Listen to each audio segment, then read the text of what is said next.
Today we're making this sound.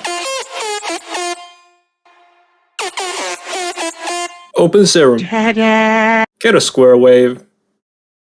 PWM that shit.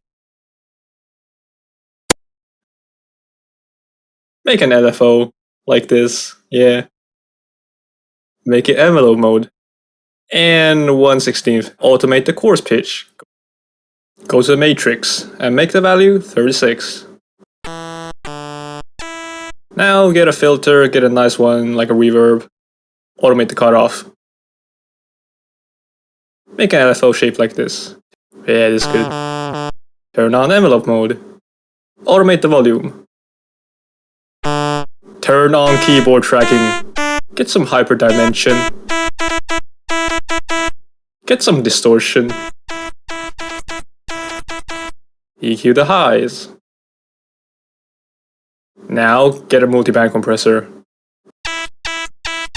Just distort it all the way.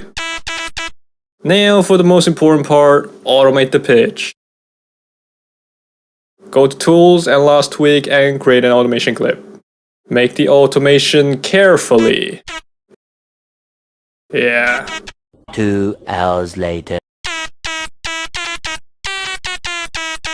EQ the lead. OTTs.